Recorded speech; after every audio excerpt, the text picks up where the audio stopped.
ในวันนี้วัตถุดิบเป็นแกลลอนนะครับเป็นแกลลอนน้ำดื่ม6ลิตรเหลือจากการดื่มแล้วนะครับผมอันนี้เป็นแกลลอนเปล่าคุณภาพยังค่อนข้างดีอยู่เลยนะครับผมเนื้อพลาสติกยังใช้ได้ดีอยู่นะครับผมไม่ช้ำไม่ขุ่นนะครับดีกว่าทิ้งไปนะครับผมเนี่ยครับนำมาตัดฉลากออกนะครับผมจะใช้ตรงส่วนของคอแกลลอนด้านบนนะครับมาทำตะกร้ากรองเศษอาหารในซิงค์ล้างจานกันนะครับผมเนี่ยครับผมแล้วก็ตัด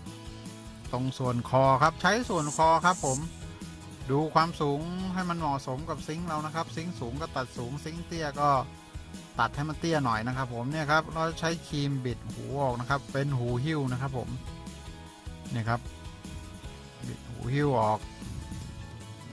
แล้วก็นำปากกาหัวแรงนะครับปากกาหัวแรงปากกีผมจะทิ้งลิงก์ไว้ข้างล่างนะครับผมแล้วก็เจาะ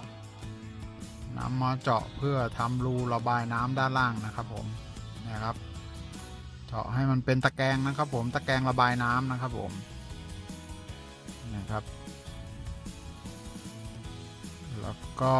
เจาะสองข้างนะครับเพื่อเข้ามุมฉากกับซิงค์อ่างล้างจานนะครับผมเนี่ยเจาะสองข้างเพื่อใส่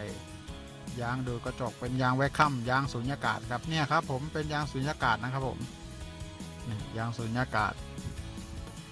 ทีนี้เราจะนำมาติดสองข้างนะครับผมเพื่อติดกับซิงค์อ่างล้างจานสองข้างเพื่อรับน้ำหนักได้ดีด้วยนะครับผมเนี่ยครับเรียบร้อยแล้วครับแค่นี้เราก็ได้ตัวตะกร้ากรองเศษอาหารกันแล้วนะครับผม